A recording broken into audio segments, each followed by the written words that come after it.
going, and we'll do a little mute here. There we go. Okay, excellent. So welcome to the party.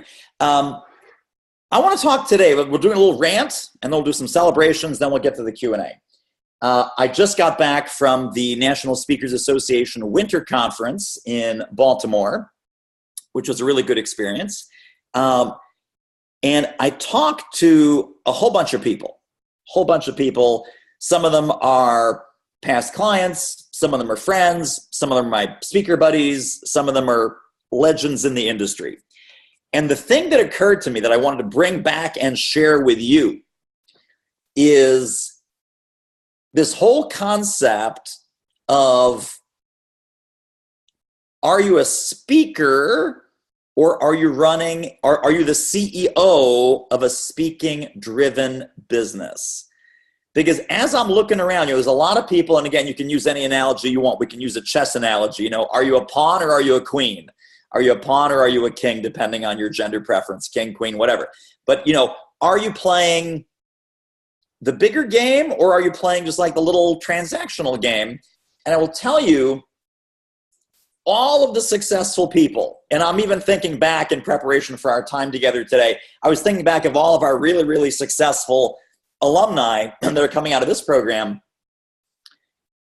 I don't think a single one of them had a speaking only business. It was speaking plus. So meaning it was speaking plus consulting, speaking plus training, speaking plus seminars, speaking plus facilitation, speaking plus like a 90-day mentoring program, 6-month mentoring program. So the other way to look at this is, this goes all the way back to module 1. And I think a lot of people, when you're going into module 1, or if you've already been with us here for a few weeks, I would have you revisit module 1. The questions in there about business model, speaking model, and revenue model tie directly into this, like directly into this. A lot of people say, well, is it just going to be speaking? Is it going to be speaking, training, coaching, consulting? Is it, sole practitioner? Are you going to have a team, subcontractors, licensing, certified trainers? Are you building a training company? Everyone sort of defaults to choice number one, right? Solo, speaking only, and they move on.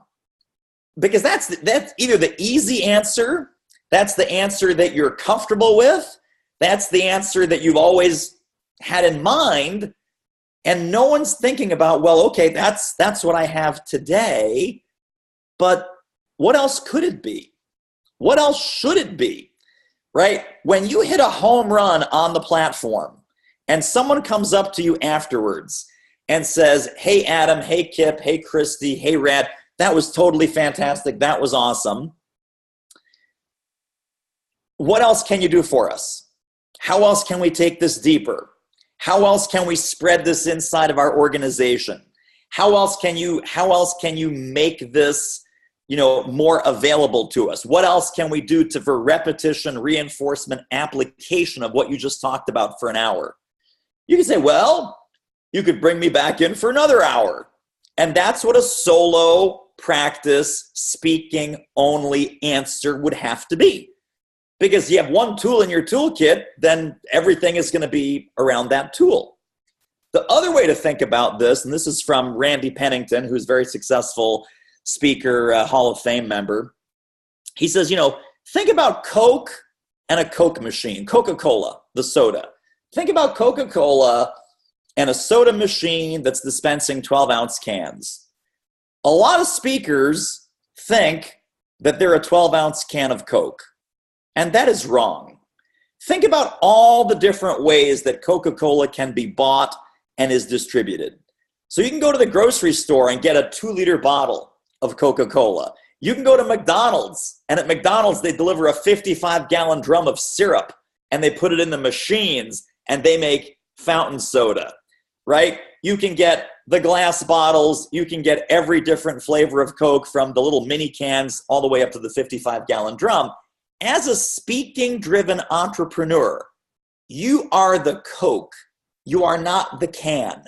You are the Coca-Cola that's available in all those different modes and methods. You are not just limited to the 12-ounce can of Coke that you go and then you drink it, and then that's what Coca-Cola is, be all, end all. So I would have you revisit Module 1, whether you're brand new to the program, whether you've been in here for a few weeks already, and answer the question, not only what do I have today, but where can I see this evolving to, right? What other distribution methods for your expertise are appealing, make sense, could be easily monetized? And a lot of people say, well, and even folks coming to this program, they said, David, I'm speaking 60, 70 times a year, and I need to stop. And I said, I got good news and bad news. The good news is we can totally re-engineer your business model and make some shifts where you can stop. The bad news is you should have called me 2 years ago. You should have called me 2 years ago, because we're not going to flip a switch and go from 80 dates on the calendar to 0. And now your online course is making $500,000 in year number 1, right? It would be a gradual process of introducing this into your product portfolio of products and services and programs. You'd slowly dial back your in-person speaking as you slowly ramp up the coaching or the online course or the seminar business or the training or the facilitation or the video series or the sponsorship, and all of these things we can work on in here, for you guys. But speaking only, right? That's the easy answer. That's the answer that might come to hand. That's kind of where your imagination sort of stops.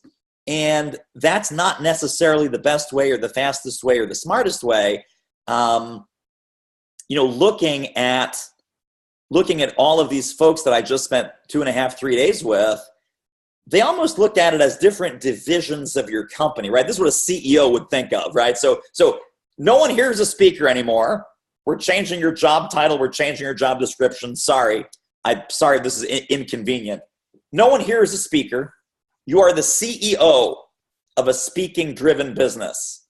And if it's helpful to think about different divisions of your company, even if it's all the same name, the same brand, one website, we're not saying go crazy and have 17 websites and carry 5 business cards. But for your own strategic thinking, right? What's the speaking division of my company doing in quarter 1? What's the speaking division of my company doing in March of 2018? What's the coaching division of my company doing in March of 2018? What's the consulting division of my company doing in March of 2018? What is the books or products or programs division doing? Now, again, when you have these meetings, right, it's like you just change different hats, and you're the CEO of the speaking division, you're the CEO of the coaching division, you're the CEO of the online course division. You'll have to go to some costume shop and buy 4 or 5 different hats and have a strategic board meeting with yourself. But if it helps to separate that out, I wouldn't be a one-trick pony with your distribution methods. For some people, that works great. For other people, it's just a longer, slower, harder road than it needs to be. And there's other faster, smarter ways that you can monetize your expertise in addition to speaking. I'm not saying don't speak. The whole purpose of this is to have a speaking-driven business. But speaking-driven means speaking plus. Speaking plus. Speaking plus, plus, plus. Right? So if you have coaching and consulting and facilitation and an online course and whatever else you have, that's fantastic. That's only going to help you monetize more of what you're already doing. It's not going to cannibalize, it's going to multiply. And here's the last thing I want to say about this.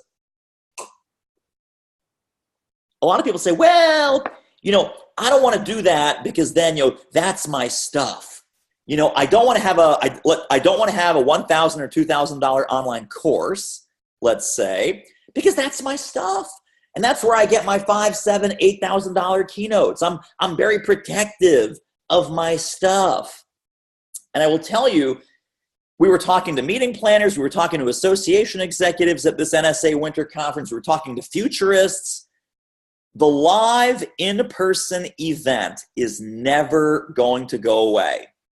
and I'm telling you this from the industry people, from the conference people, from the association people, straight from the horse's mouth, the live in-person event is never going to go away. In fact, they're putting more, as the technology starts to evolve, with all kinds of crazy robotics and AI and holograms and all kinds of crazy stuff is coming. The whole theme of this conference, by the way, was the future of speaking. So this was exactly the theme of the entire 3-day conference, is the future of speaking. But what they're looking for is, what can you do beyond the speech? What can you do that will supplement and complement the audience's takeaway after they've heard you speak? How else can they take you home? How else can they benefit? How else can they start to systematize and implement what you taught them, whether that's a video series, an online course, an app, a little app on their phone that checks in with accountability, whether it's electronic resources that you give them, ebooks, a monthly subscription to some membership website. And again, I'm not saying do all of these things. I'm saying evaluate what might be out there, pick 1 or 2 things that might fit, and that might fit your niche and your target market and exactly what your buyers want to do after they've heard you speak. And let's figure out together how you can monetize some of those things, so it's not just speak and go home, speak and go home, speak and go home, speak and go home. There may be other ways that you can actually speak less, or at least spend less time on the road, and make more money. Now, some people want to speak less and make more. Some people want to speak more and make more. That goes back to module 1. That's what I'm saying. It's like, go back, figure out what you want. And with anything that you talk about with Teresa, anything you talk about with me, anything you talk about with Sam on the technology side, I also want to draw this distinction. Don't just focus on what you think you can get. Focus on what you really, really want. Anything that has to do with goal setting, my business model is going to look like this. My revenue streams are going to look like that. I'm going to make $20,000 a month. Oh, I don't think I can do 20. I think, boy, the most I could possibly get is like $8,000 a month. That's not a goal. That's not a goal. The most I could possibly get, that's a self-limiting belief, right? That's a ceiling that you're putting, an artificial ceiling that you're putting on what you want. Here's my definition of goals, and this is where all the goal setting people have this wrong. If you guys are in goal setting, I'm really sorry. I'm about to blow up your world. Goal setting, we talk about SMART goals, right? So specific, measurable, actionable, realistic, and time-bound. Forget realistic. Realistic goals will kill you. Realistic goals are based on the concept of, here's what I think I can reasonably get. Any real goal-setting expert will tell you that a goal, to be really worthy of you pursuing it, is what you really, really, really want. It is not tied to what you think you're gonna get.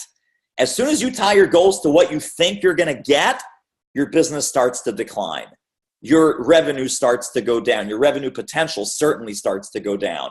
So forget about this realistic, oh, that's not realistic. I didn't think I'd have a $1 million business. I didn't think I could double my business in 12 months or less, but I did, because I was not realistic. I was not realistic about this, guys. And so now that we're heading to $3 million, right? Well, let's triple. We hit 1 million. What's to stop us from 3 million? Well, let's go to 3 million. When you say, okay, I think I can do that. That sounds like, it's doable. Sounds like it's doable is a choice. It's either doable or it's not. You're either going there or you're not, right? So I think this whole let's be realistic is kind of the cancer of the entrepreneurial world, because it anchors us in small thinking. It anchors us in small thinking. As soon as you zero in on, what do I really, really want for my business model? What do I really, really want for my revenue model?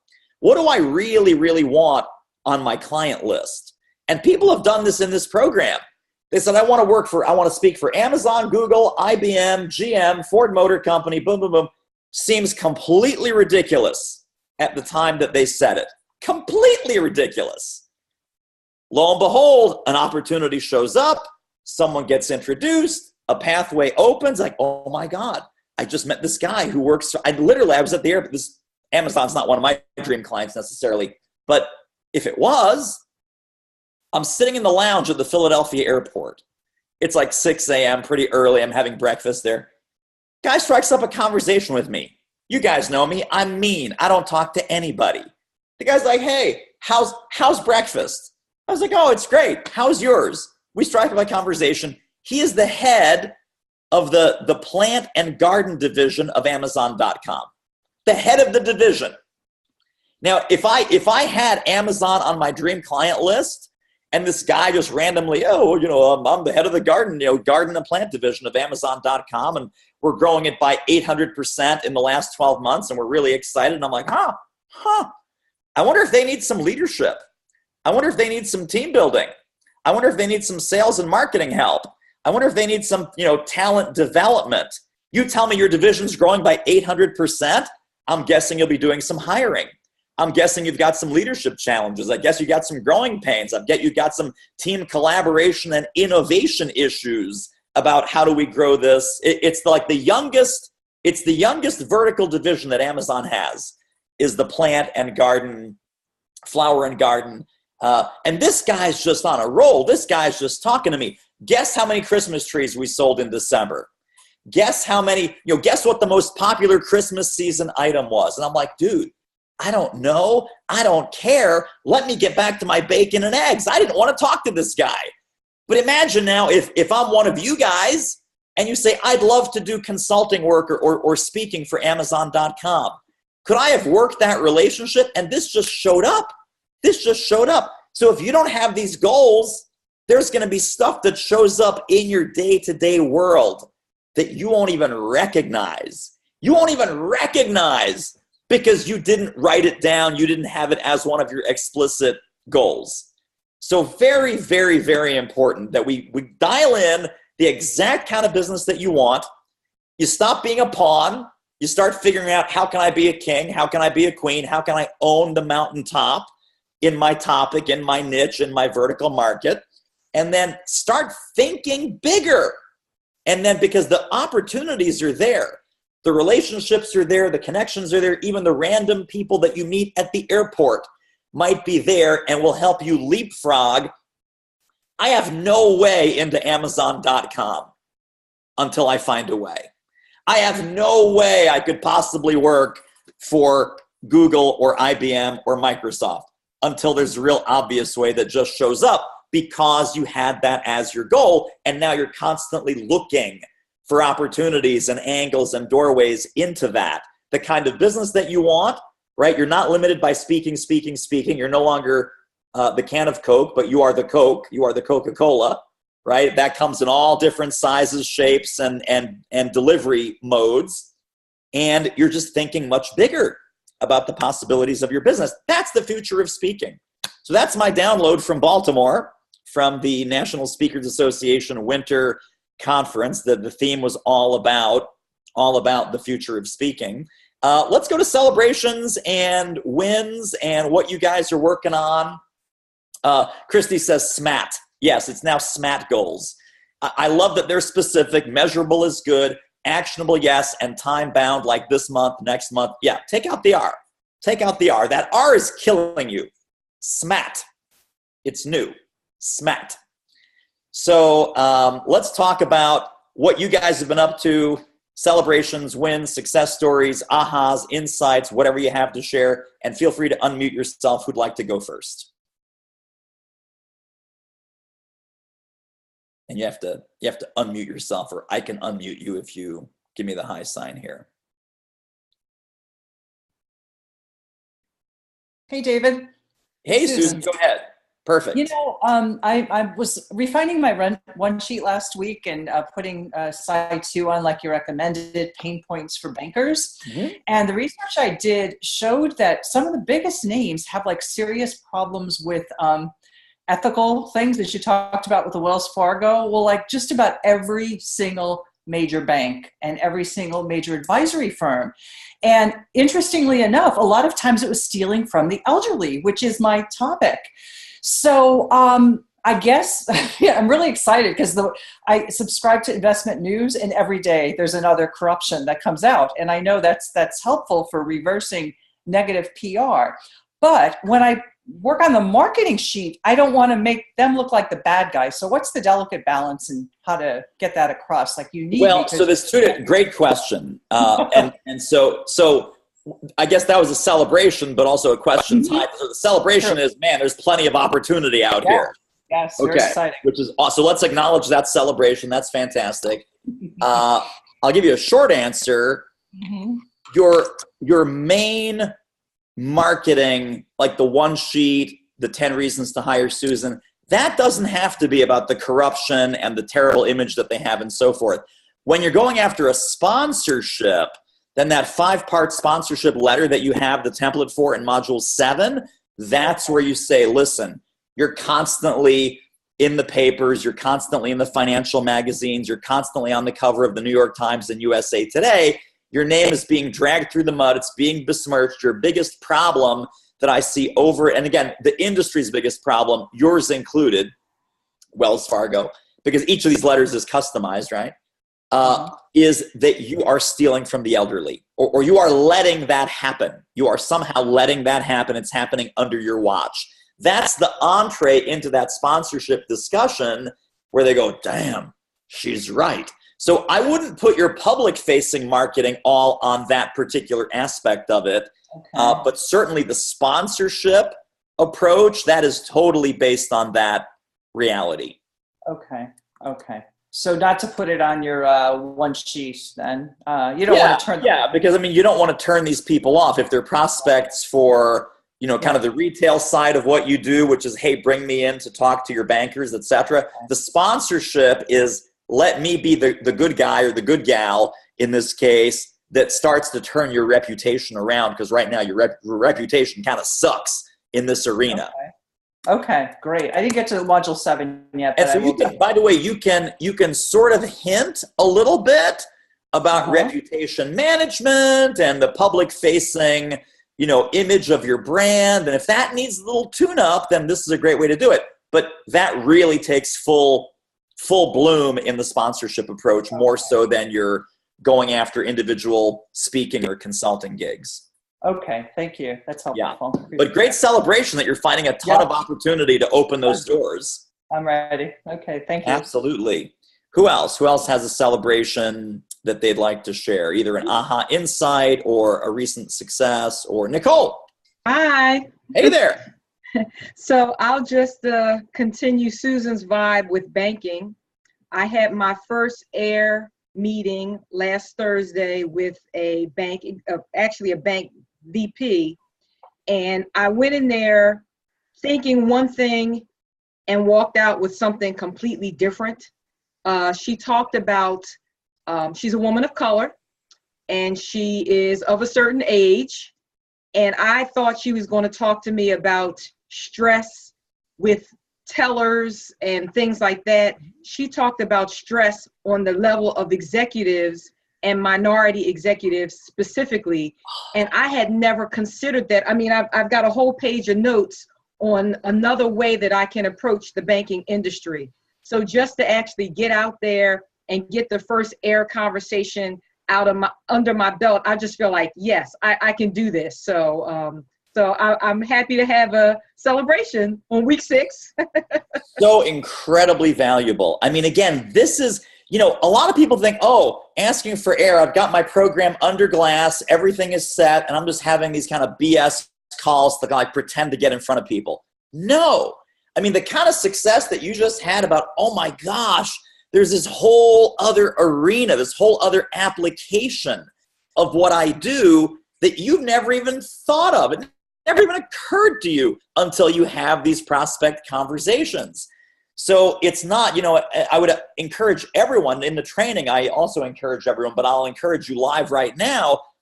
Don't go in with a fixed mindset of I'm just having these kind of fake feedback sessions. Help me shoot some holes in it. What's really going on? How can I help? What do you think of the program?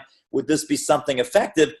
You're going in with genuine curiosity, genuine questions, and you're going to come out possibly with either a transformed program or a second completely different program that you never even thought of putting together. So I love that. That is really, really good. So Susan's asking, what's an air conversation? So that we talk about this in the training. It's when you ask someone for advice, insights, and recommendations. And that's the exact phrasing that we like to use. And so the acronym is A for advice, I for insights, and R for the recommendation. So the asking for air conversation that we talk about, I think in module 3 or 4, somewhere in there. That's what Nicolle started to operationalize. And it's talking to prospects or people that are in your buyer persona about your program idea, about the solutions that you're providing, and ask for their help shooting some holes in it. What you're not telling them is you're asking them to shoot some holes in it to help you make it bulletproof, or to give you completely new ideas or new applications of it that they really want and that they really need, that it's sitting in your office by yourself would never occur to you in a million years. So Nicolle, that's great. Well done. Who else has a success, win, celebration, acknowledgement of something cool that's happened recently? Yeah, Jennifer, welcome to the party. That's my celebration. I'm starting. That's it. Very, very nice. Welcome aboard. How far are you in the modules so far? I downloaded it onto my iPad, so I listened to it while I was traveling in my car. And so I'm up through 6, but I've listened. Okay. Just good. Not so you're doing a high-level scan, then you'll go back through and kind of work it and do the actual implementation steps and the action steps as you're going through. That actually is a pretty good way. And I mentioned this in the initial video that you want to sort of, some people work through and then don't open the next thing until they've really worked the first module, and that works great for them. Other people, the way that your brain works is you want to kind of just get a whole overview of what's the whole enchilada, and then just either listen or watch or read, and then go back a second pass. And now that you have all the puzzle pieces laid out of what's coming up, then you can really dig in and work module 1, make those decisions, take those foundational action steps. And then, once you have the entire picture in front of you, it's easier to implement as you go. I don't know one's better than the other. It just depends on how your brain works and how you like to consume information. So well done. And again, welcome. What else before we get to our Q&A? Other celebrations, wins, ahas, insights, anything small, medium, or large? And I apologize, I'm not seeing everyone because the screen is kind of scrolling. So if you're like waving frantically, just unmute yourself and chime in. No one else for the moment? Okay, let's go to the Q&A. And we've got Jennifer, Jack and Dena, Kristie, and Mark. So Jennifer's question, how do I handle lack of experience in speaking, no references, no clients, no testimonials, in developing materials like reasons to hire when directly asked by phone or email for references? On top of this, how do I handle entering a new market? In the past, my consulting work has been with insurance companies. I'm now marketing doctors and hospitals. Okay, so the first step, and this is, whether we're pivoting or restarting or rebooting or just taking things to the next level, this comes up a lot.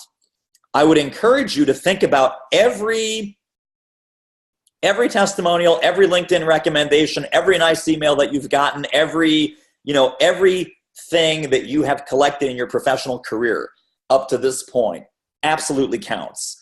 It's not, Jennifer as the speaker. It could be you as an executive. It could be you in previous jobs, previous roles, previous careers, previous lives. The 2 criteria that I have for coming up with an initial set of materials, as far as references, testimonials, social proof, things of that nature. A, if it was said about you, and it was said in any context, any previous context of any kind in your life, it is usable. So what you're going to do is, as you're now embarking on this new chapter of your professional adventure, you start to do more speaking, you start to do more coaching or consulting, you will start to get fresh, new testimonials, recommendations, thank you notes, letters. Oh my God, Jennifer, that was the best program ever. So awesome, so fantastic. You will start to then slowly replace those older testimonials and recommendations with more current, more relevant, fresher ones. But I mean, I've got testimonials still on my LinkedIn and on my Speaker One sheet and lots of places from my corporate career, from when I was on the inside as an internal trainer and consultant. So 2 questions. Was it about me? Yes. Was it about some value that I delivered? Yes. Was it in my current role doing what I'm doing right now exactly the way I'm doing it?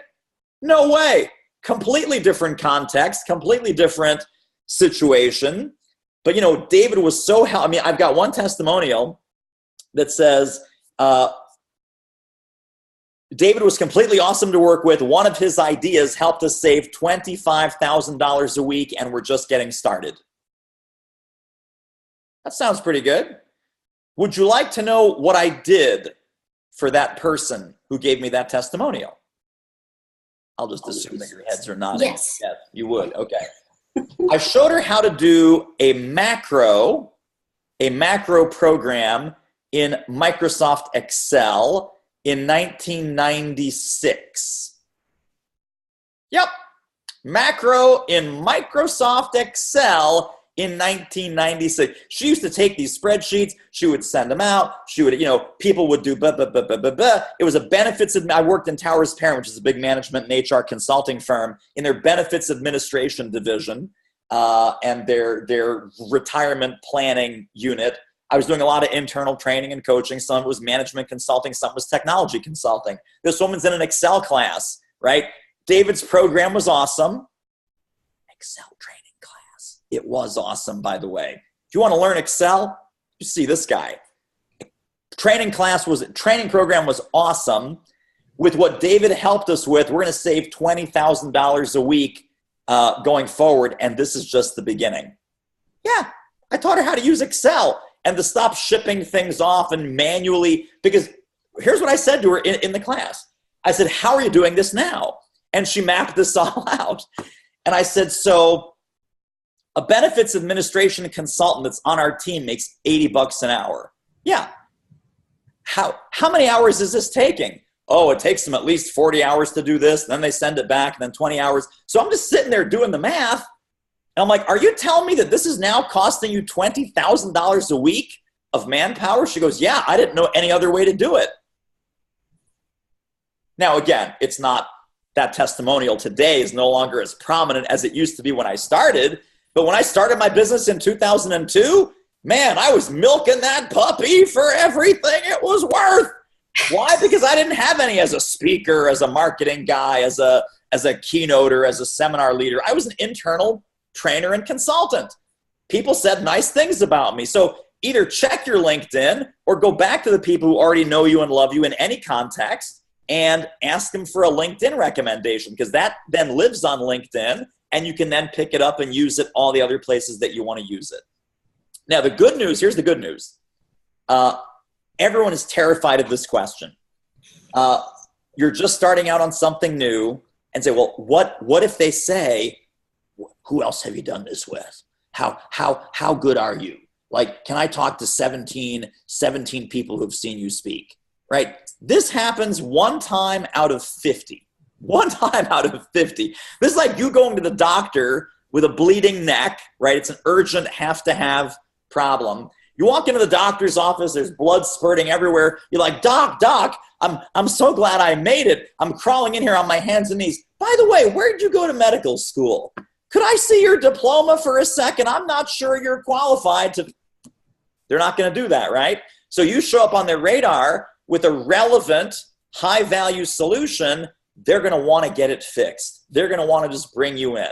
So one time out of 50, it's like, and again, this is if you don't have the sales conversation the right way.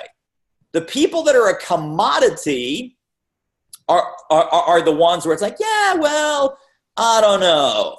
You know, do you have a PhD? Do you have 2 PhDs? Have you written 5 books? Why haven't you written 6 books? I've got people coming in here that have an imposter syndrome because they only have 1 PhD. They're still working on their second one. They only have 1,000 hours of coaching. They don't have their 2,000 hours of coaching. They've only written 4 books. That 5th book is going to make the difference for them.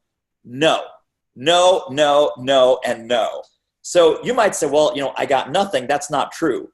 You've got all your expertise, all your experience, all of your seasoning, all of your wisdom to share. And again, what we're doing in modules 1 and 2 and 3 is we're shaping that, right? We're working on the messaging, the articulation, the distinction. Why is it cooler? Why is it better? Why is it faster and smarter than any competitor or any alternative? That's the only game you have to win.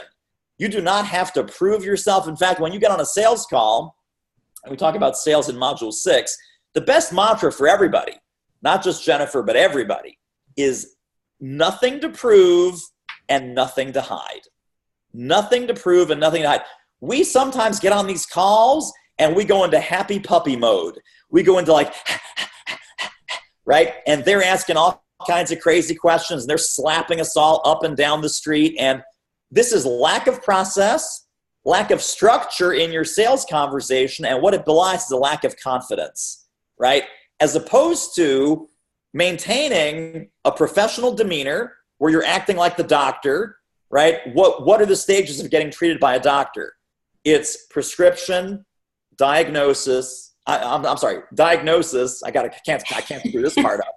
Diagnosis, prescription, treatment, outcome, right? Diagnosis, what's going on? Prescription, here's what I think you need, right? Treatment, let's do it, let's implement, let's you write me a check and we're going to go. The outcome is X, Y, and Z. So we need to walk them through that process in a very organized fashion, a very proactive fashion. There shouldn't be room for, exactly how many times have you done this? I'm not seeing the right kind of diploma on the wall. People ask me, do you have an MBA in marketing? No. Do you have a PhD in marketing? No. You know what I have? I have an undergraduate degree in drama and English, and I have a master's degree in stage directing. How do you like me now? But again, in my case, because I'm an old guy, that was like 30 years ago. Who cares what, But I get this question to this day. Do you have an MBA in marketing? No. I've got, a ton of clients making great money. That's what I have, which is to me better than an MBA in marketing. MBAs in marketing end up working at Procter & Gamble, and people that do what I do and end up with really successful clients who are making $10,000, $20,000, $30,000 a month. So that's the deal there. Jennifer, does that help as far as just the mindset part of it? And just, I would take that little voice that says, I'm not good enough, I'm not smart enough, I don't have any references, how will people know I'm any good? It starts with you knowing that you're awesome, and then that radiates forward. Yeah, we'll see on Monday when I start working on my list. I'm doing the co-working day for the... Okay, good. Yeah, good. No, totally. So we'll see how that goes. The issue that I've run into is I don't have the issue of that you mentioned on your rant. I know what my model needs to be. Mm-hmm. And some of my concern is the follow-up for the consulting piece. Okay. That is usually when the reference comes about. I don't know about speaking so much, but there's usually the give me a hard reference. And that's where things have fumbled for me. By hard reference, you mean be willing to take a call or write me something down? No, as in who have you done this for in the past?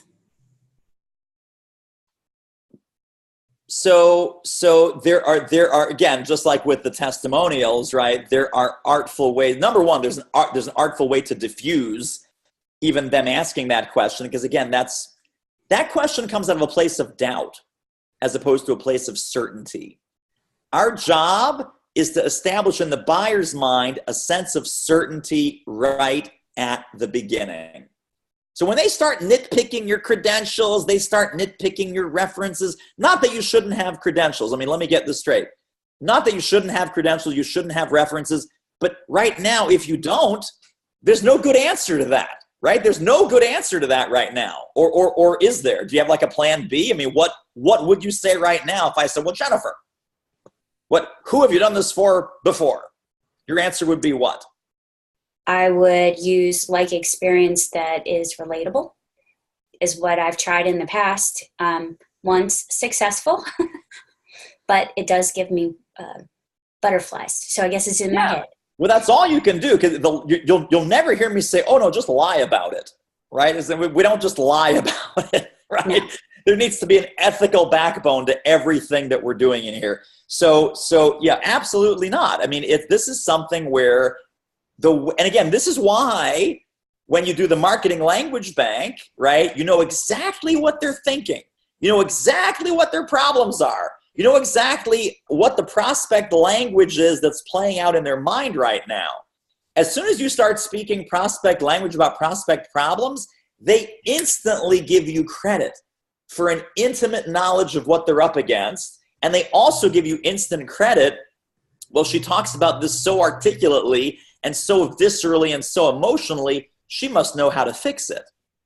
Right? It's when we start doing the blah, blah, blah, blah, blah kind of psychobabble with the jargon and the nonsense that people get turned off and they go, well, hang on, wait a second. Who have you done this for again? Because that questioning, that line of questioning comes from a place of doubt. And it's our job to just totally go around that and replace that with a sense of certainty from moment number one. From what's on your website, from what they see on LinkedIn, from the way that you leave a phone message, from the way that you send an email, everything needs to reek of certainty. And if it doesn't, then let's fix that. Let's not worry about coming up with some fluffy answer to that reference question that if you're doing everything else right, should not be showing up. Okay. But I'm glad you brought it up because we have that question very, very frequently in here. But like, what if they ask about this? Well, you're not going to lie. And B, we're going to do our best not to be in that position where you're on the defensive and they're starting to poke at you. All right. So Jack and Dena, what's the best way to get a customer to agree to be part of a case study / white paper so we can publish results, boost our credibility? Do you make it part of the proposal? If yes, do you offer a discount? So tell me about, is there a specific opportunity, Jack and Dena, that you're working on, or kind of how did this question come about? Oh, they're not on. They're not on. Okay, so they can't give me the detail. All right, so let me rant in a vacuum, and then they can. Yeah, exactly. Thank you. So yeah, I mean, part of, I think you would put it in the agreement, and I think any good agreement talks about testimonials, recommendations, saying nice things about me, because you're going to want to show up and either do a testimonial video, you're going to collect on your evaluation form, right? What was the best part of Jack's program, and if you applied it, what do you think the measurable results would be in the next 3 to 6 months, right? So the way that you ask for those testimonials is very, very important. You don't want a testimonial that just says, oh, the program was great. You want to have, man, if I apply what Jack taught, then I'm going to triple the size of my business in the next 6 months. We're going to make an extra $100,000. We're going to save an extra $75,000 if we implement what Jack and Dena just taught us.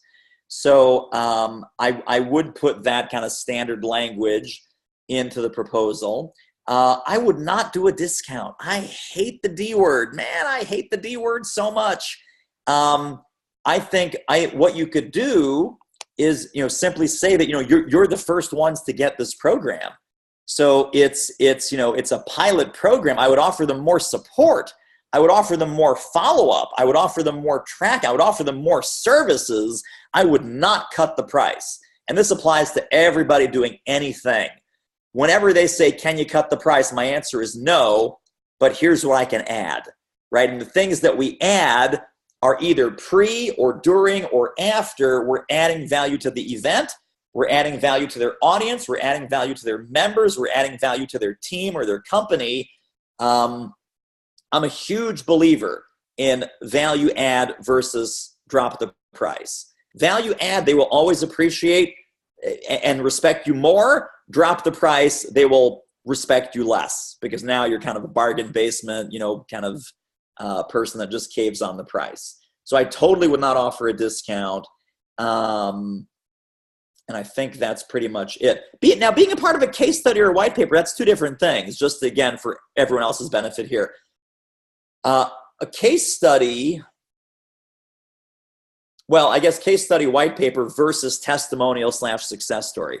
Case study white paper is, let's do a kind of a deep dive about where you were, what you wanted, what happened, and what was the outcome. So that's kind of a more detailed kind of write-up if you're doing a white paper or a case study. That's also good to put in the agreement if you want to make sure that they're they're going to be willing to do that.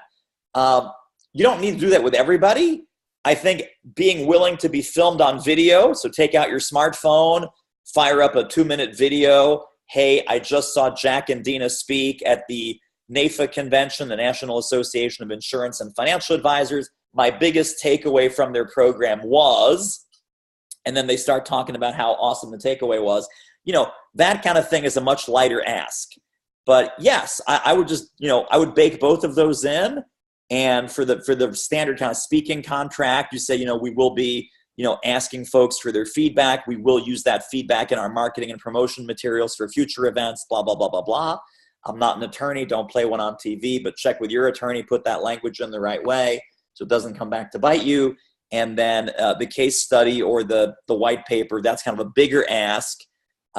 Maybe you write it up. Maybe they write it up. Maybe they participate in some kind of before and after study. But again, it's always better to put these things in writing as opposed to hope and pray that they'll come back at some point, because after the program, no one comes back. Like after the program, you're dead. You're like a dead person to them. You might have done a great job, but you're still a dead person to them. It's just weird. That dynamic is very strange that after the program is done, you're like a non-entity even after a home run program. All right. So, Nicolle, I'd like to continue the conversation about mindset. Before joining the class, with stress, health, wellness, now approaching corporate, what they need and can use help with the mindset around what I need to get paid for. Okay, fine. Lay it on me. This is everything we do in here, guys, is around mindset. If your mindset's not right, I could give you all the prospects, all the lists, all the strategies, all the LinkedIn connections, all the templates, all the scripts, and you would still show up as like this little teeny tiny person going, please hire me. I'm not terrible. I've done this a couple of times. I only have 1 PhD and 1 book, but I'm still good enough. So we don't want that. So Nicolle, talk to me. What's going on with the mindset? So, so I mentioned my air conversation, and, we ended with her saying, send me a list of your topics. And I tell her that I customize them. So I have topics, and I'll remind you that I customize them. But because it was a speaking engagement where I picked the topic, I don't have feedback or what do you call them? The measurable results to say, 3 months later, did you implement X, Y, and Z? Do you feel better? Do you have more energy? That type of thing. So since I don't have that proof, it's just kind of, I feel like I'm, I don't know, just trying to figure out how to bridge that gap between doing something at no cost and now charging and being able to produce tangible results. Okay. Especially as I do my documentation. Okay. So I'm not sure if we talked about this last week, but it's really important, and we'll talk about it again, even if we talked about it last week. Did I share with you guys the soundbite about I charge more because I'm worth more? Does that ring a bell or no? I'm sorry, still okay. talking to me. All right, I'm talking to everybody. Oh, okay. And so, Len is going, no. Okay, so good. This is huge. This is a game changer for everybody here.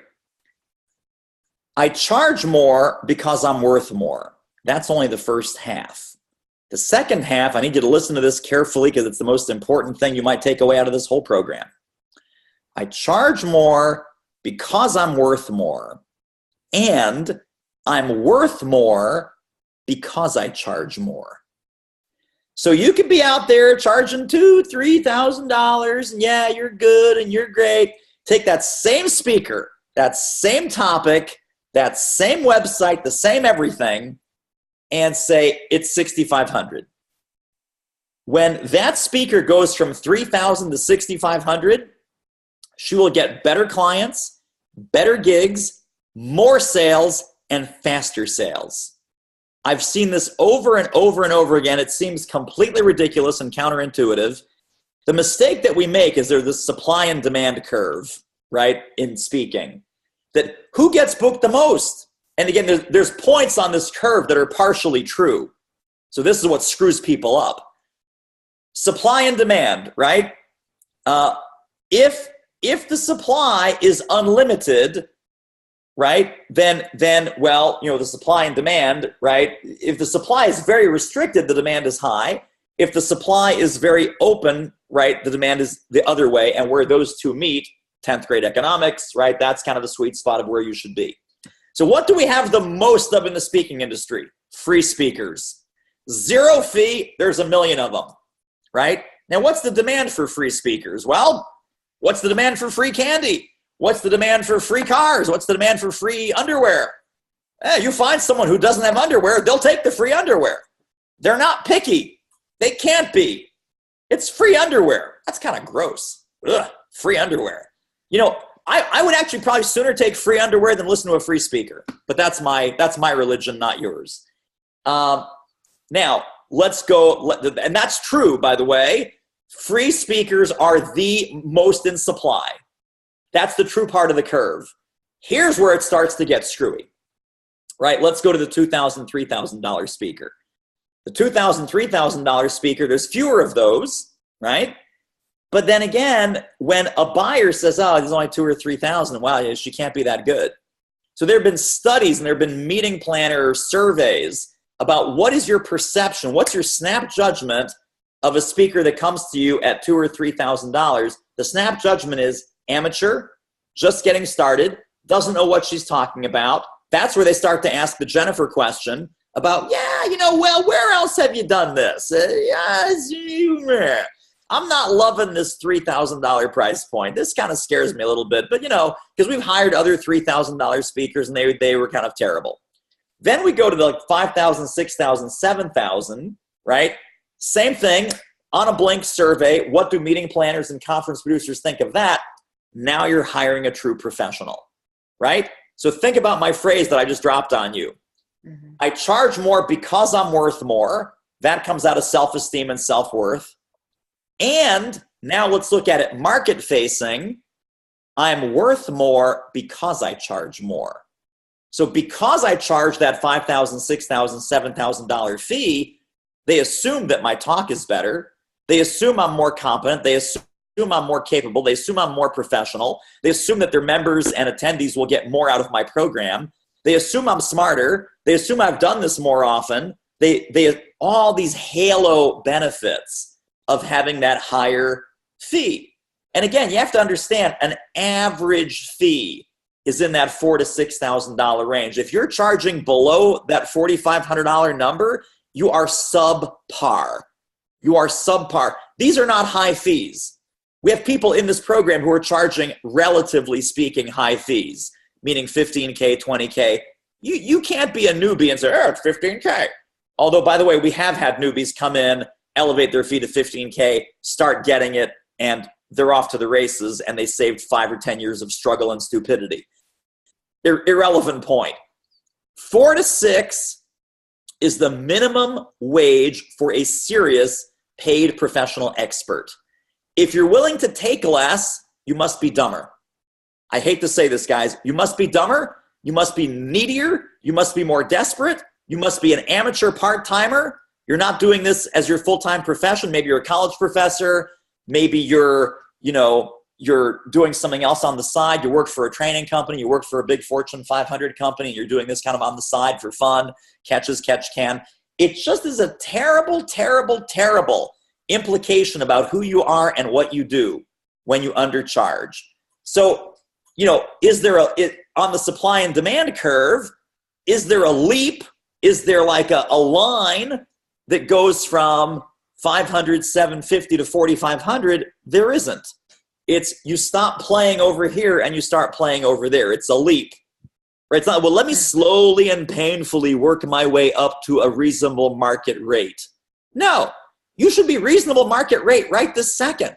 When the phone rings it's 12:56 here. When the phone rings at 1 p.m., you're like, hi, it's 5,500. Well, when's, in your head, the little gremlin is saying, the last time you got paid, it was $200. Yeah, not relevant. Not relevant in any way, shape, or form. By the way, for the rest of y'all that might be elevating and escalating from 5 to 7, 7 to 9, 9 to 12, 5, whatever, same dialogue, same dialogue for you. Plug in your numbers of where you are and where you need to be. And we see this over and over and over and over again. I even say this in some of my live programs. I say, what's the difference between a $2,500 speaker and a $9,500 speaker? And people come up with all kinds of answers. One has the experience. One has the PhD. One has the New York Times best-selling book. One has an awesome website. And I go, nope, nope, nope, nope, nope, nope, and nope. The difference between a $2,500 speaker and a $9,500 speaker is $7,000. It is the number that leaves your mouth when they say, Nicolle, this sounds perfect. This sounds great. How much is it? Steve, I have great news for you. It's less than you think. Right? To solve all the different kinds of problems that we just talked about, problem A, symptom B, headache C, it's only $6,500. Boom, easy, done. When would you like to start? Now, that's not a script. That's a mindset. And it embodies itself in that script, right? That you say you're confident, you're clear, you know that they need you, and you know you can help them, and your fee is a bargain compared to the scale and scope of problems that you solve. So that's how that works. That's how that works. Other questions from Nicolle specifically about this kind of mindset reboot?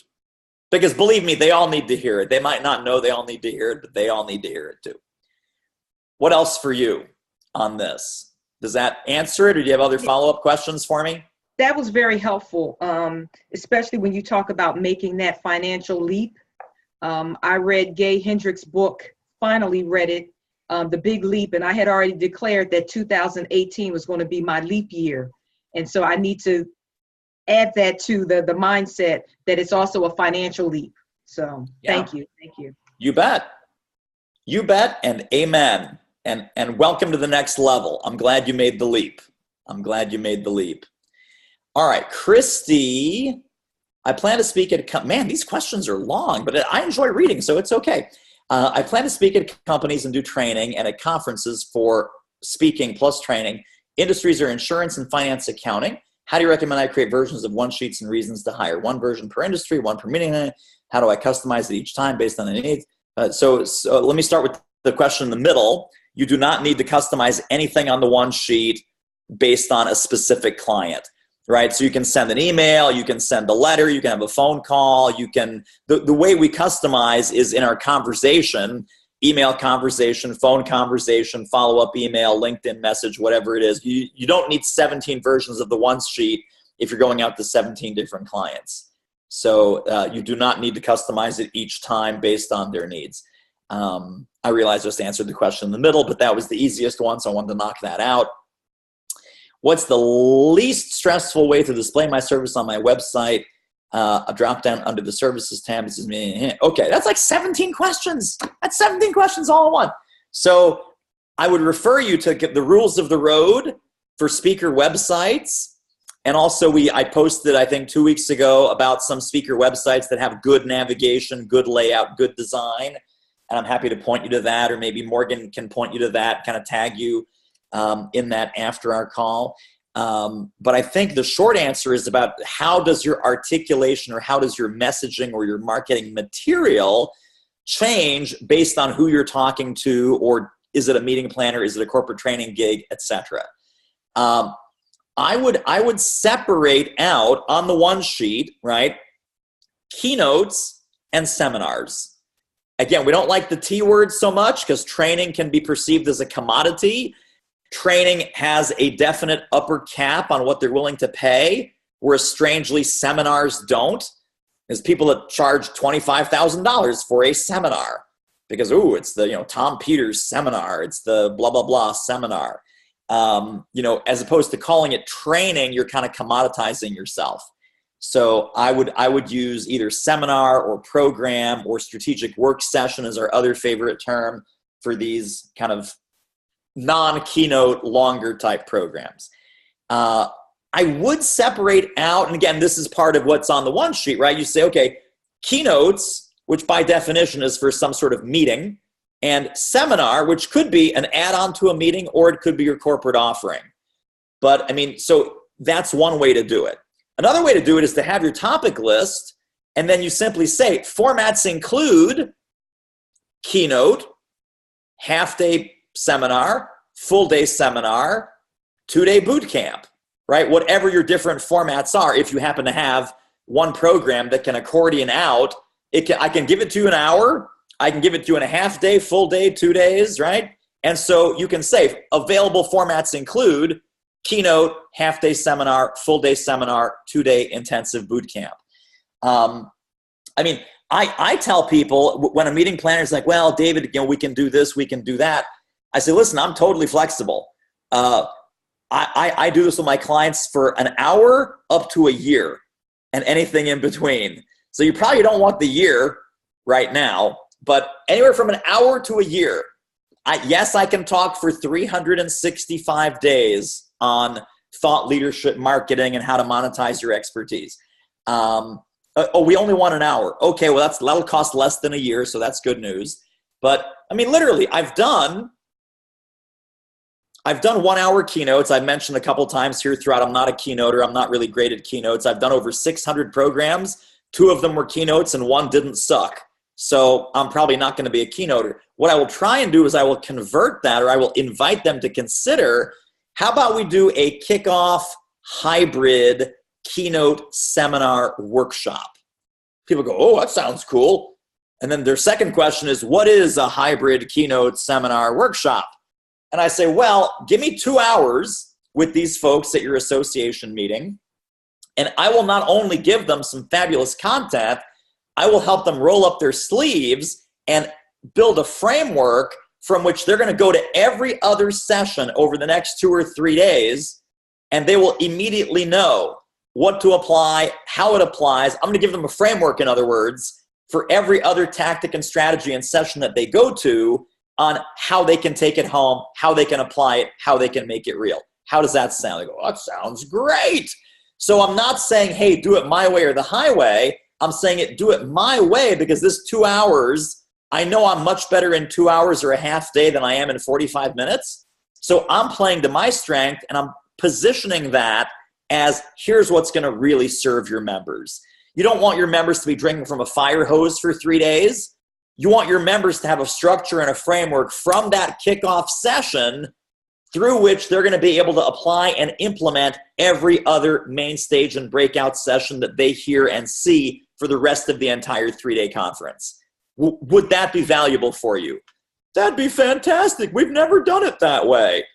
Now, if I just pitched it without the reason why, they would say, no way, we've never done it that way. See, the second half of that argument is the same.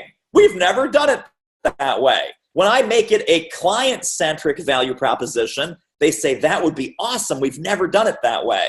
If I say, here's how I work, they go, yeah, we're not doing that because we've never done it that way. So again, this is about the art of certainty, confidence. And by the way, every time that I offer this is a risk for them. This is a risk. They never say, well, who else have you done the keynote seminar workshop for? Can I talk to somebody? No, because I'm coming in with this amazing, incredible idea that's going to add value, help them hit their marks, help them hit it out of the park like a rock star, do something that they've never done, so innovate their meeting format. They don't care if I've done this 1 time, 3 times, 50 times.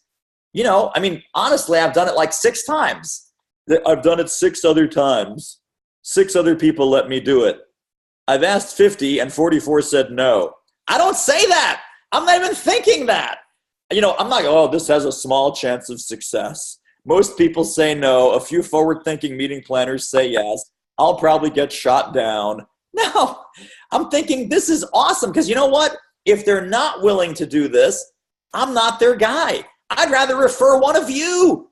Say, you want an awesome 45-minute program? Fantastic. Call Karen Buxman. You want an awesome 45-minute program? Super. Meet my friend Rad. I'm not doing it. I suck at 45 minutes. I really do. So you need to know, what mountaintop do you want to own, and then guide that sales conversation to your mountaintop. So getting back to a long-winded answer to a fairly short question, one set of marketing materials, you can say available formats include, that covers both the training and the keynotes. training / strategic work session seminars. What you will want to customize is after each sales conversation, right? Hey, Jane, you said that you wanted 1, 2, 3, and 4. Let's have a customization meeting so I can add those elements into your program and make sure that it's an absolute home run for your group. So, and also if you have multiple different programs, like 2 or 3 different programs to choose from, you say, part of this customization meeting, I'm going to ask you to look at all of my programs and cherry pick the bullets or the sections, and we can kind of customize a couple of bullets from program 1, a couple from program 2, and a couple from program 3, and kind of build a custom program out of those ingredients. Because oftentimes people will say, oh man, Rad, I'd love to do, program number 1. Can you also add a little bit of program number 3 that talks about, how to manage the zoo, and not just kind of what's our animal leadership style, but how we can kind of manage the zoo? Yeah, sure. So now it's like, give me all of program 1 with a dash of program 3. That's a customization. He's not going to have, and he couldn't have, none of us could have all the different combinations and permutations of what any given client wants. So it's standard material, customized sales conversation. That's the way to not make yourself crazy and not have 17 versions of your one sheet. Does that make sense? Yeah, I think so. I think that kind of answered my question. It sounds like, if I'm understanding correctly, is I can do one sheet and have it training and motivational, or potentially 2 one sheets, one for meeting planners, one for corporations. You could break it out that way, like speaking topics and seminars. So speaking sheet, right, and then seminar sheet, But again, sometimes you want the association person to know that you're also available for longer programs. This is the beauty of having one sheet. They go, oh, I never thought about doing a longer program. So Kristie, could you come and do the keynote in the morning and then do the seminar in the afternoon? If you just send them the speaking one sheet, you'll get the speaking gig, but that's it. Yeah, that's exactly what I was afraid of. And that's exactly why I asked the question is, because what if the conference wanted some breakout sessions and training and leadership, but they also need a keynote? Well, I'd like to make sure that they understand everything.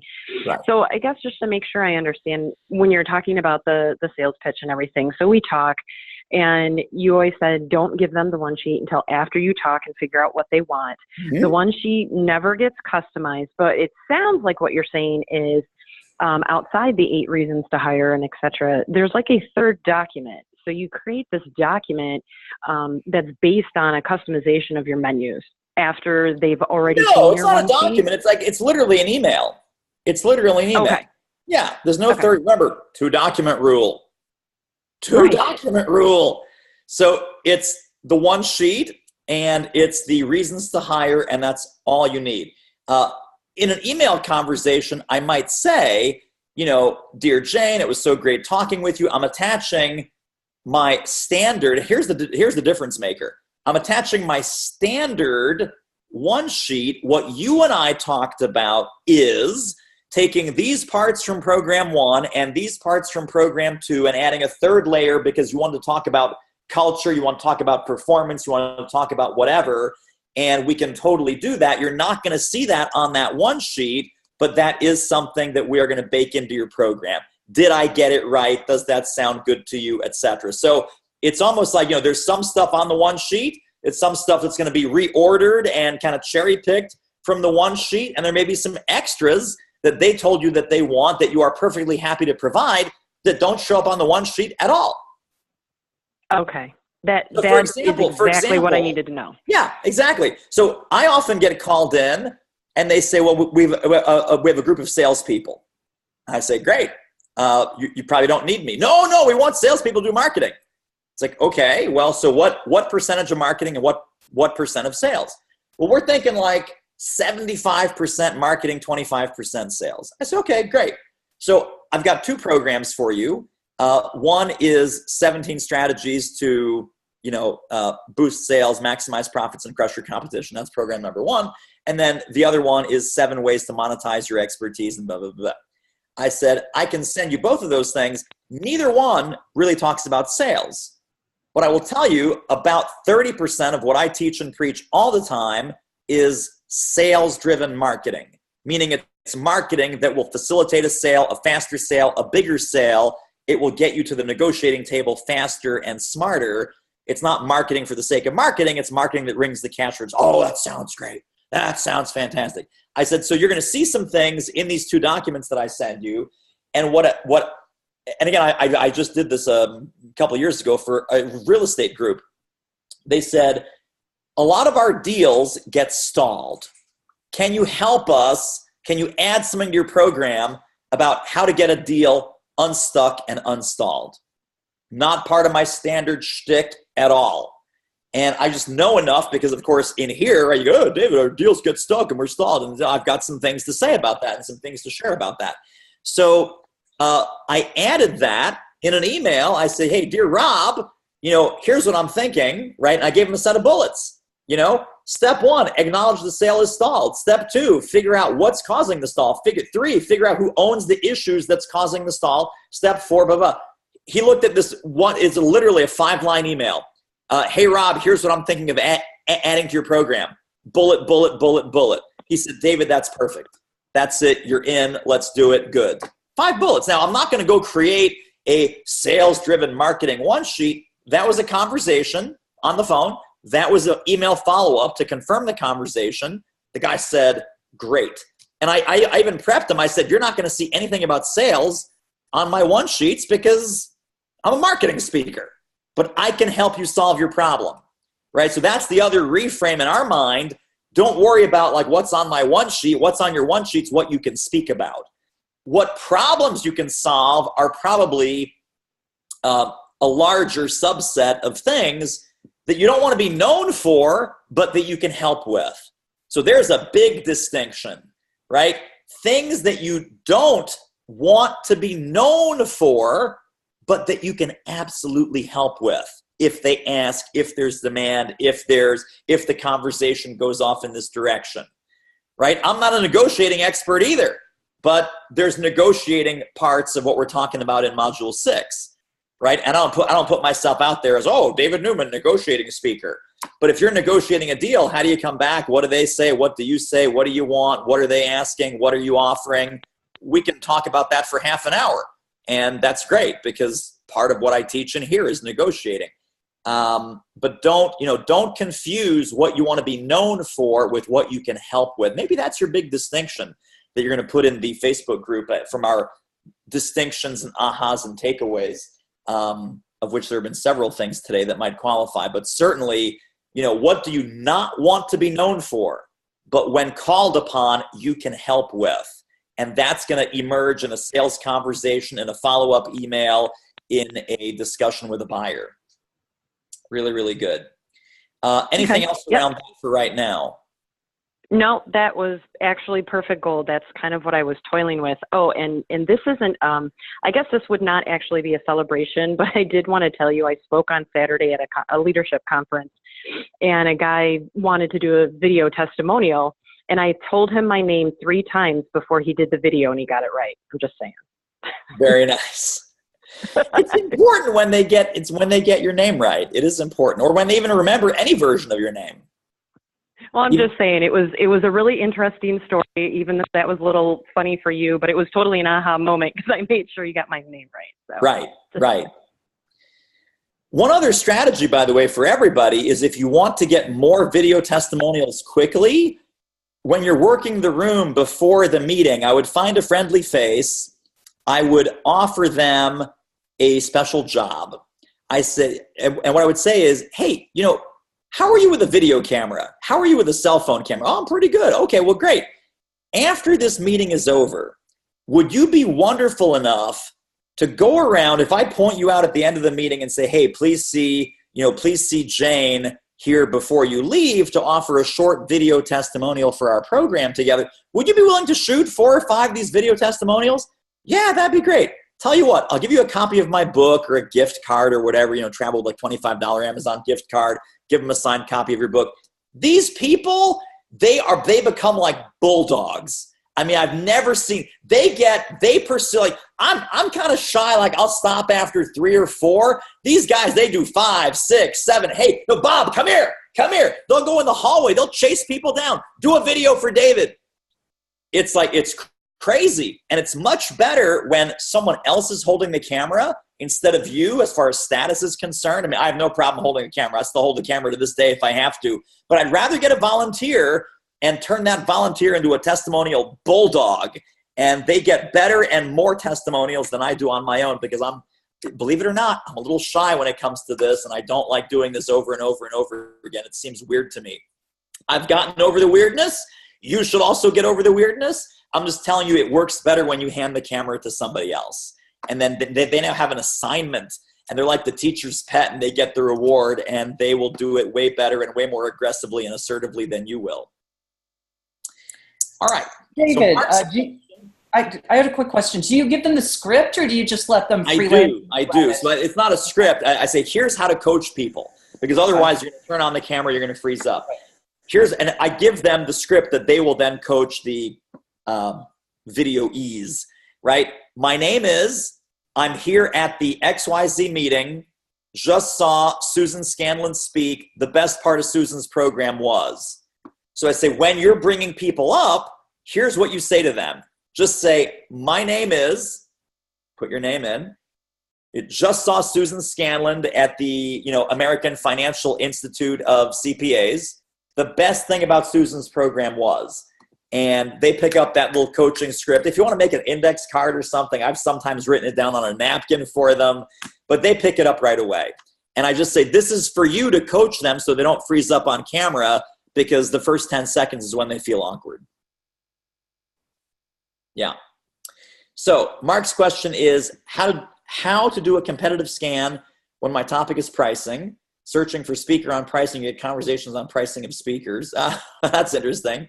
And I don't want to do consulting, would love to have a conversation about market segments. I'm thinking about several possibilities: dentists, veterinarians, ophthalmologists, manufacturing, CFOs. Okay. So, this is just a question about using Google a little bit smarter. So you can do pricing consultant, pricing expert, pricing, even look on Amazon, right? Amazon's a search engine. So find the people that have written pricing books, right? Books on pricing. I'll tell you a couple of guys to start with, and they now do more than this, but Tom Wininger was totally a pricing guy for 30 years, very successful, and now is more kind of small, mid-market manufacturers, but pricing is still one of his sweet spots. He wrote a seminal book on pricing like 25 years ago. Another guy, you'll find it on Amazon. He's got a funny name. He's got a funny last name, and I forget what his funny last name is. But he wrote a book from Wiley, I think, about pricing just 3 or 4 years ago. So there's definitely a couple of pricing speakers. Pricing consultant, right? Expert on pricing. So use Amazon as a search engine to find the experts and the authors that might be speaking on this topic. And that's a way to avoid those funky Google results about how speakers should price themselves. But you might have found some interesting things there too. And you might have found a lot of nonsense there when you're looking for pricing for speakers advice online. So more conversation about market segments. Talk to me about that and what you're considering. Can't quite hear you. Are y'all plugged in? Sometimes you have to change the audio to computer audio if it's set to phone. This one. Can you hear me now? Yes, perfect. Excellent. So first on that first question, I know tons and tons of pricing consultants. Mm-hmm. I just don't know any that get paid to speak. I do know Tom Wininger. Yes. But I just don't know which ones get paid to speak. And that was the challenge that I have. Yeah. So on the second one, I do training and pricing today in the high-tech space. And because of non-compete issues, I'm going to have to change industries most likely. Okay. And I'm trying to figure out what's the right market segment for me to choose and how I'm going to do this. And as I start thinking, I think, well, what if I choose, let's just say dentists for a second. Yeah. The great thing about dentists is I can go out and talk to a dozen dentists and I'm going to understand their pricing issues really, really well. And I'll be able to speak to them unbelievably well. We talk to manufacturing and it's really broad. It's varied. So it's not as specific. So each manufacturing organization has very different pricing issues and pricing problems. Sure. And so I couldn't do the same focus as I could with, say, dentists. And so I'm just trying, I've been doing air conversations with each one just to learn and see, but in the end, I got to pick one and start driving hard. Or maybe two. Maybe two. I mean, if they're two very well defined. So here's my recommendation on how many can we be pursuing at once. If they're squishy, then I would just pick one squishy one, right? If they're crystal clear, like dentists and chiropractors, really crystal clear. You either are a dentist or you're a chiropractor or you're not, right? So there you might be able to pick two and kind of ride both ponies and see which one proves out in the end. Another guy to look at is my friend Gideon Grunfeld, who works with lawyers, and his most popular seminar and program is about fee setting for lawyers. Now, again, different niche, different bubble that he's in, but he gets a ton of work off of this fee setting for lawyers. I do like picking a vertical market mark for you specifically. Are there, out of these possibilities, dentists, vets, ophthalmologists, etc., is there one that really kind of rings your bell or that resonates with your background and experience? No, I love helping companies succeed. So it doesn't really matter to me. The thing about vets, I've talked to a few veterinarians, they care more about pets than running their business. Yeah. So it's not like they're willing to pay much. Dentists, on the other hand, are nice, greedy people. They are. 70% of their revenue comes from insurance or third-party payers setting prices. So that's a challenge. Yeah. That's the challenge with those. And I'm learning, right? I'm just going to keep digging until I find the right one. Sure. So you said that manufacturing is an option, or manufacturing is out because of your non-compete? So manufacturing is a possibility. The issue I have with manufacturing is it's such a, you use the word squishy, right? It's such a broad concept. So many different companies in so many different areas, and they all have very different pricing problems. Sure. Well, remember, squishy, the only caveat with squishy is just pick that one and really work it and investigate it and find the pockets within it. I wouldn't recommend doing manufacturing and dental because now you're kind of scattered in your efforts. But if you want to do a deep dive into a squishy one and find the pockets of rock solid business opportunity inside the squish, I know I'm using very technical language here. You can totally dominate that and then just cherry pick the best of the best inside that manufacturing sector. Do you think it's going to be small to mid-sized manufacturers that have more pricing control than the big guys? So it's interesting because everybody has issues, obviously.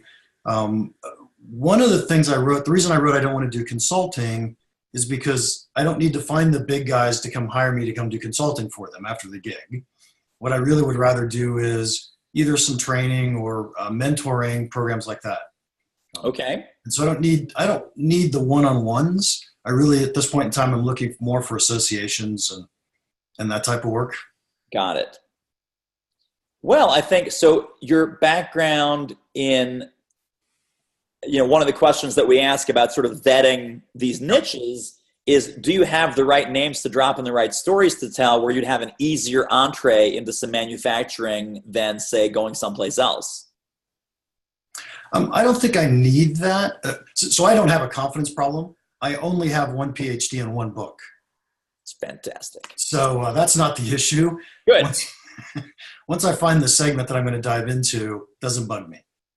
I love it. I'm good. I got one PhD. I got one book. That's all I need. It's game time, people. Let's go. Mm-hmm. And by the way, you wouldn't need for all the rest of you. Oh my God, I have to have a PhD and a book now. Like, no, that's not what we're talking about. We're talking about you are ready with what you have right now. We are all ready with what you have right now.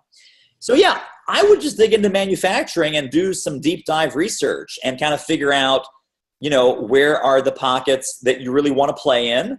What are some of the conferences and associations and groups that would have groups of prospects and that would be target-rich environments? And I would just start working that list. Okay. I got a ton of lists. Yeah. I also found something, this might be a good lead for everybody.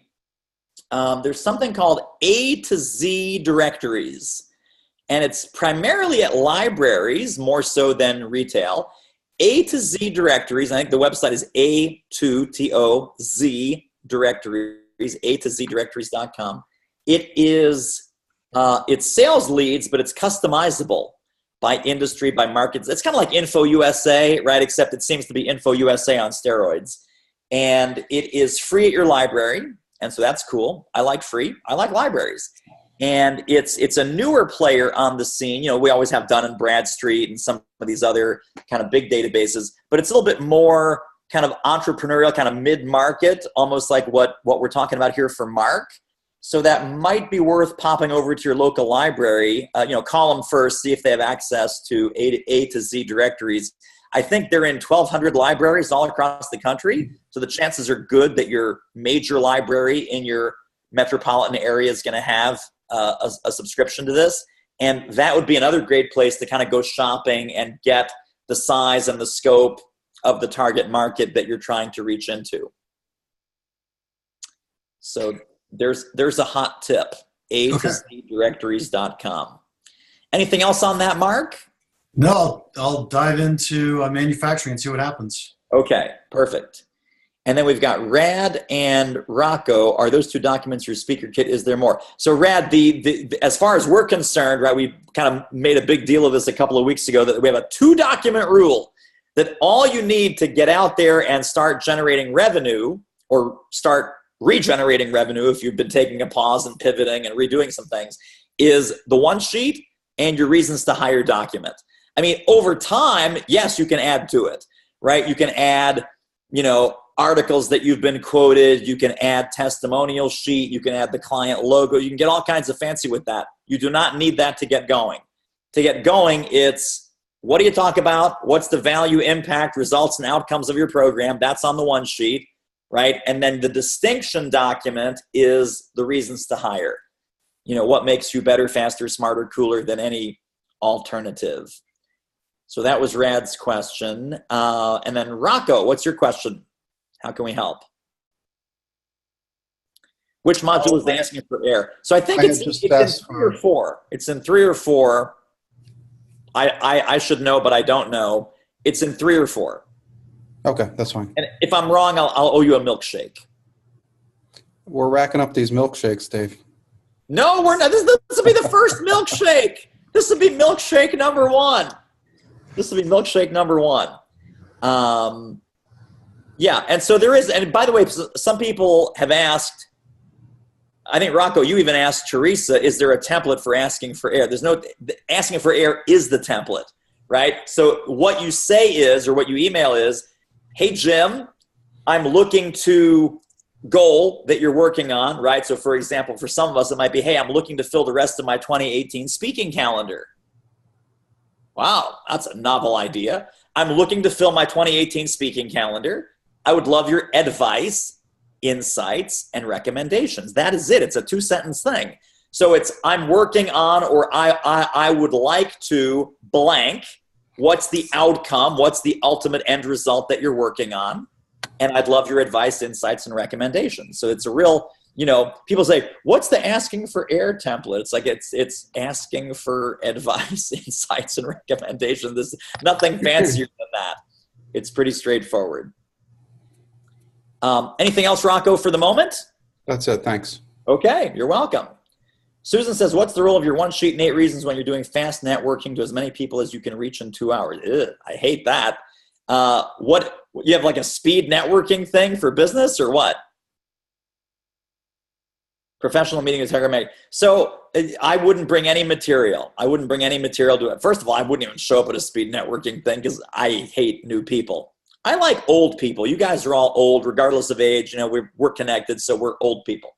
I'm not showing up here for a room full of strangers. I do in real life. I hate showing up in a room full of strangers.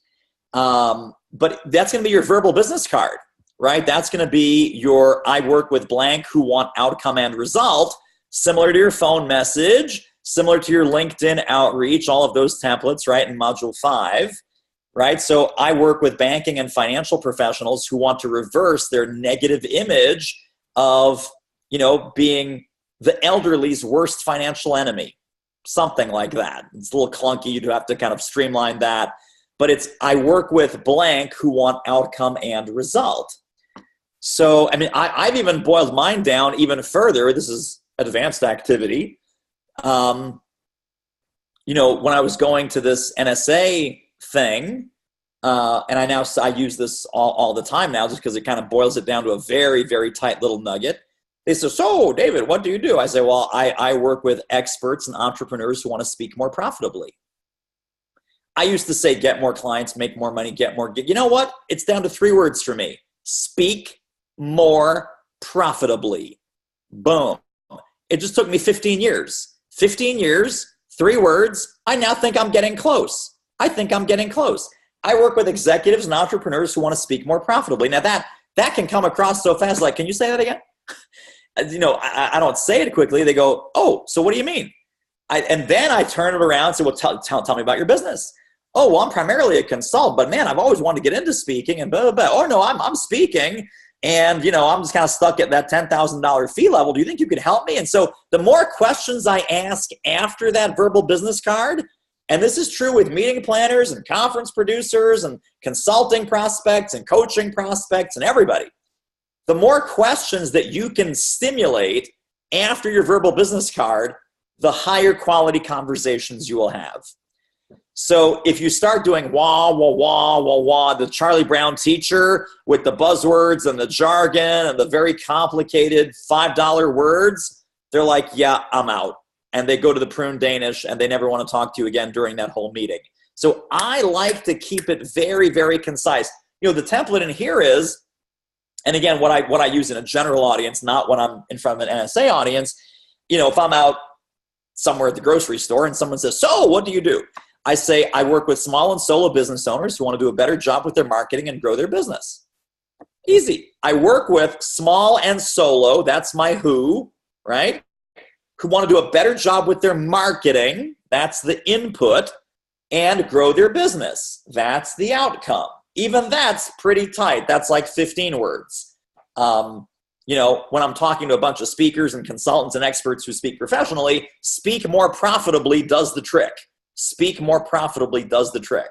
I mean, if I was in a room full of bankers, Susan, I might say, I help bankers and their banks stay off the front page of the Wall Street Journal and become the good guy to the elderly.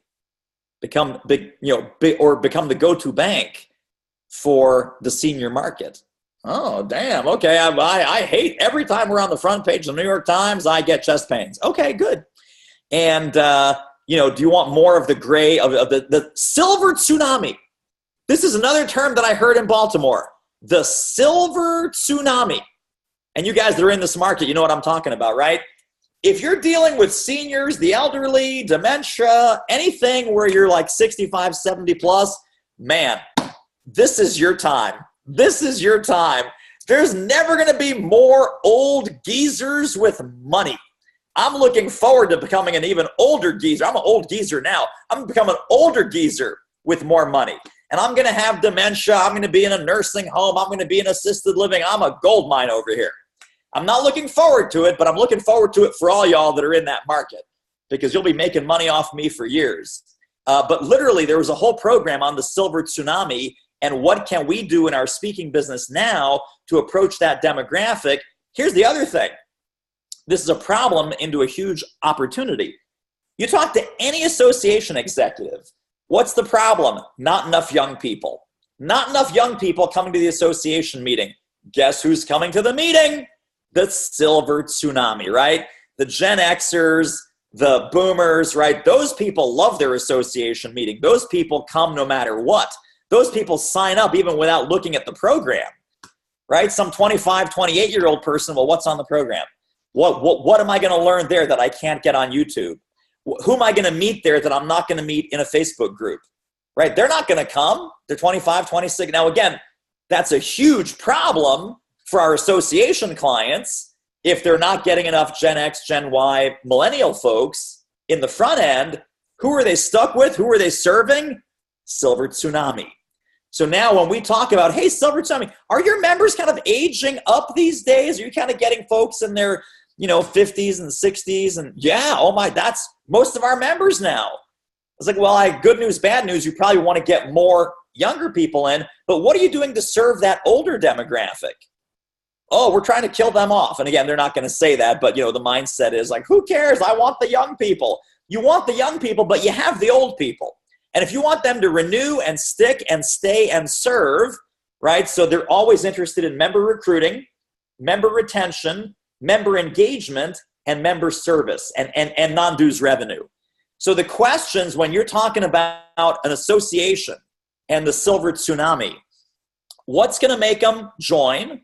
Because that's the recruiting question. What's going to make them join? What's going to make them stay? That's the retention question. What's going to make them serve or engage, meaning serve at their chapter, serve on the board, serve in some other role, right?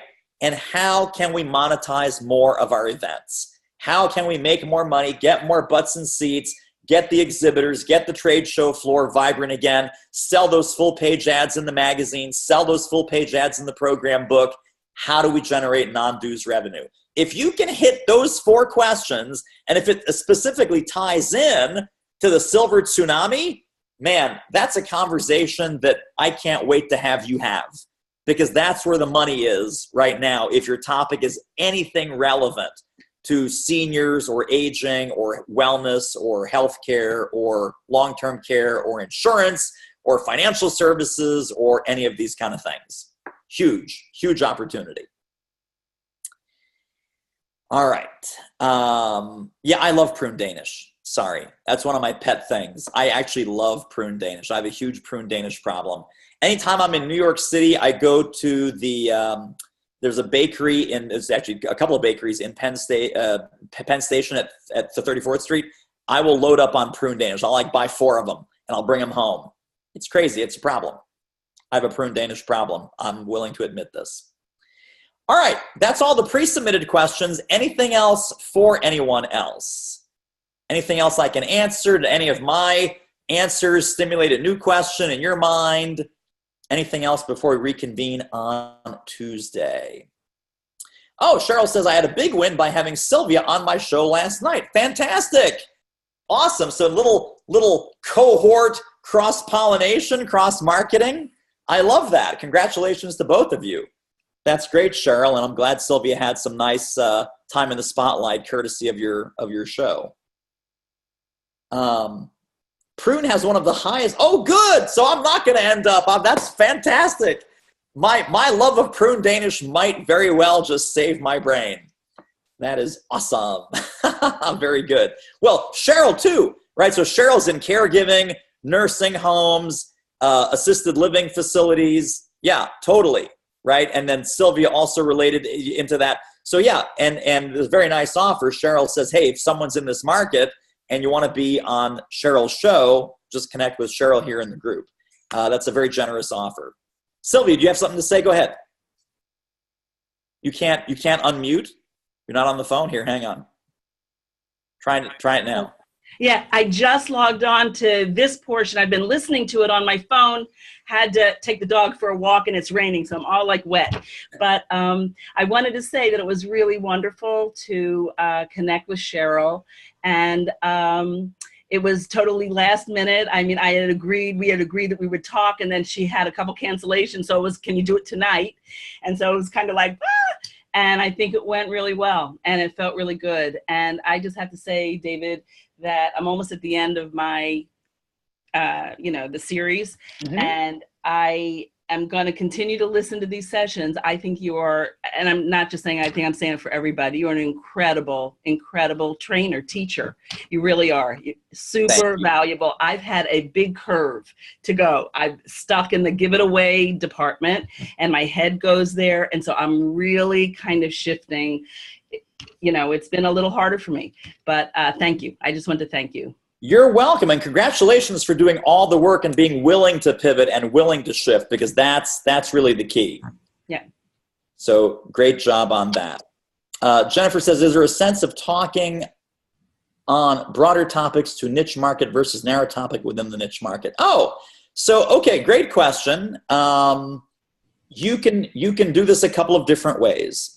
right? You can be no niche, no topic, right? Which is like, that's how I started. I don't recommend it. Very bad, right? I'll talk to anything, anyone, anytime for any fee.